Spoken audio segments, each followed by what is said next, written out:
한국요? 솔직히 말하면 아무 기대 안 했어요. 2025년 글로벌 여행 트렌드 분석 보고서에 따르면 미국인 여행자들이 아시아를 여행지로 선택할 때 한국은 상위 5순위 안에도 들지 못했습니다. 일본, 태국, 베트남에 밀려 늘 후순위였죠. 그런데 흥미로운 통계가 하나 있습니다. 한국을 방문한 서구권 여행자 중 87%가 재방문 의사를 밝혔고 그중 62%는 실제로 1년 이내 재방문을 했다는 겁니다. 이 수치는 일본의 53%, 태국의 47%를 훌쩍 뛰어넘는 압도적인 수치였죠. 대체 무슨 일이 벌어지고 있는 걸까요? 텍사스 오스틴 출신의 27세 여행가, 그녀는 유럽 15개국과 남미 8개국을 여행한 베테랑이었습니다. 하지만 그녀가 선택한 첫 아시아 여행지는 한국도, 일본도, 태국도 아닌 가장 저렴한 편도 항공권이 있는 곳이었습니다.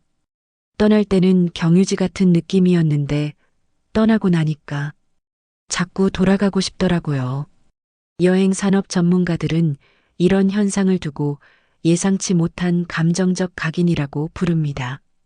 계획하지 않았던 곳에서 받은 긍정적 충격이 뇌리에 깊게 새겨지는 현상이죠. 대체 그녀에게 무슨 일이 있었던 걸까요? 그 이야기 지금 바로 시작합니다. 인천공항에 도착했을 때 느낀 건 딱 하나였어요. 여기도 공항은 비슷하네. 깨끗하긴 했지만 뭐 유럽 공항들도 깨끗하잖아요. 특별할 건 없었죠. 그런데 지하철을 타는 순간 뭔가 달랐어요. 표 사는데 영어가 너무 잘 되어 있는 거예요. 지하철 안도 조용했고요. 뉴욕 지하철처럼 시끄럽지도 않고 파리 지하철처럼 어둡지도 않았습니다. 숙소는 홍대 근처였어요. 체크인하고 짐 풀고 나니까 오후 4시쯤이었습니다. 저는 폰을 열어서 서울 근처 갈 만한 곳 이렇게 검색했어요. 그때 나온 게 북한산이었습니다. 산? 도시에서 산을 가? 이상했어요. 보통 유럽이나 남미에서는 산을 가려면 도시를 벗어나야 하잖아요. 그런데 지도를 보니까 지하철로 40분이면 간다는 거예요. 호기심이 생겼습니다. 그래서 그냥 가봤어요. 도착했을 때 저는 제 눈을 의심했습니다. 산이었어요. 진짜 산이었습니다. 등산로 입구에는 사람들이 가득했어요. 등산복을 제대로 갖춰 입은 사람들, 심지어 할머니, 할아버지들까지.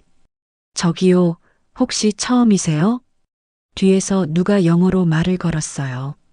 50대쯤 되어 보이는 남자분이었습니다. 아, 네. 처음이에요. 어디서 오셨어요? 미국이요. 텍사스에서요. 오, 텍사스? 여기 처음 와봤어요? 네, 오늘 도착했어요. 그럼 천천히 올라가면 돼요. 정상까지 1시간 반 정도 걸릴 거예요. 저도 걷기 시작했습니다. 처음엔 괜찮았는데 점점 가파라지기 시작했어요. 숨이 차올랐죠.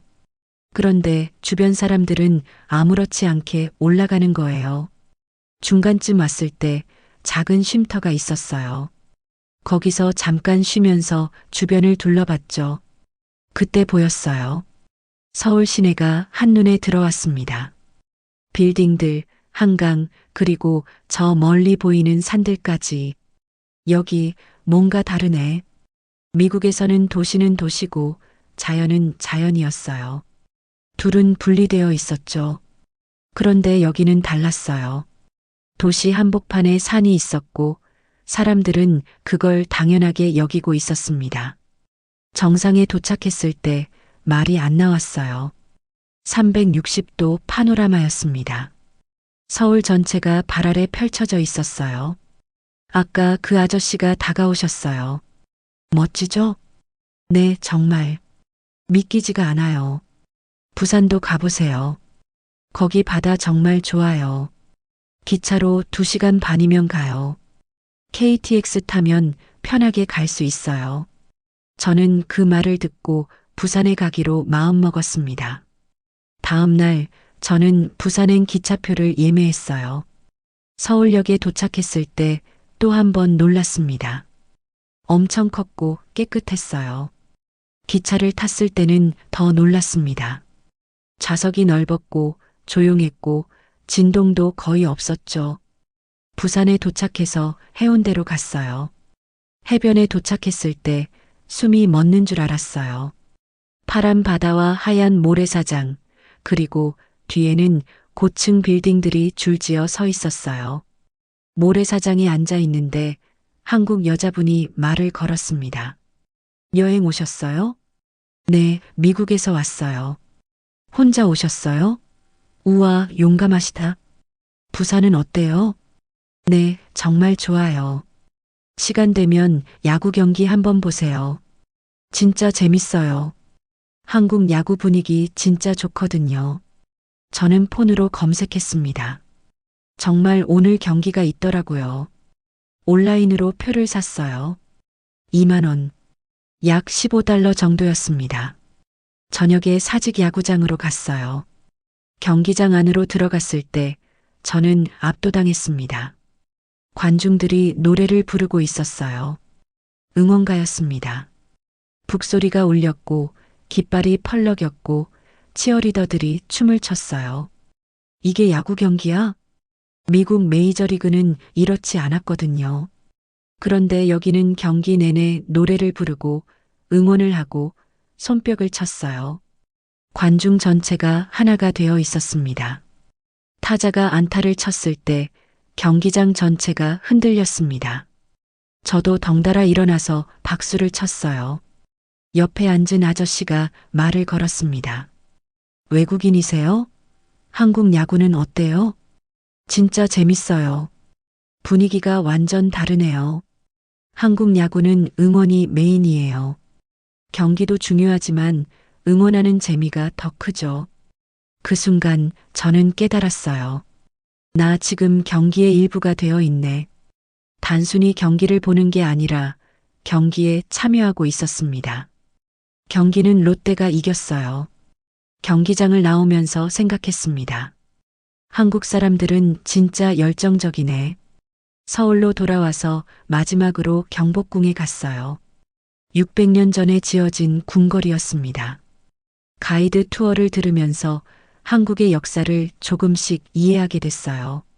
침략도 받았고 전쟁도 겪었고 그래도 이렇게 궁궐을 복원해서 지키고 있다는 게 대단하다고 느꼈습니다. 마지막 밤 저는 한강으로 갔어요. 편의점에서 컵라면을 사서 한강변에 앉았습니다. 라면을 먹으면서 한강을 바라봤어요. 이게 한국의 마지막 밤이구나. 갑자기 아쉬워졌어요. 일주일이 너무 짧았습니다. 나는 왜 여기 왔지? 값싼 항공권. 그게 이유였습니다. 아무 기대도 없었고 그냥 아시아 어딘가에 가고 싶었을 뿐이었어요. 그런데 지금은 달랐습니다. 떠나기 싫네. 한국이 좋았습니다. 사람들도 좋았고 음식도 좋았고 풍경도 좋았어요. 공항으로 가는 버스 안에서 저는 계속 생각했어요. 언제 다시 올 수 있을까? 비행기가 이륙했을 때 저는 창밖을 보면서 속으로 말했습니다. 다시 올게, 한국. 여행은 계획대로 되지 않는다는 것을, 때로는 예상치 못한 곳에서 인생이 바뀌는 경험을 한다는 것을, 그리고 그 경험이 가장 소중하다는 것을, 저는 값싼 항공권으로 한국에 갔습니다. 아무 기대도 없이. 그런데 돌아올 때는 가방 가득 추억을 담아왔어요. 그리고 마음 한켠에는 다시 돌아가야 할 이유를 간직하게 됐습니다. 텍사스에 도착했을 때 친구들이 물어봤어요. 한국 어땠어? 인생 최고의 여행이었어. 아무 기대 안 했는데 가장 많은 걸 얻었어. 6개월 뒤 저는 다시 한국에 갔습니다. 이번엔 친구 셋과 함께였어요. 친구들의 반응은 저와 똑같았어요.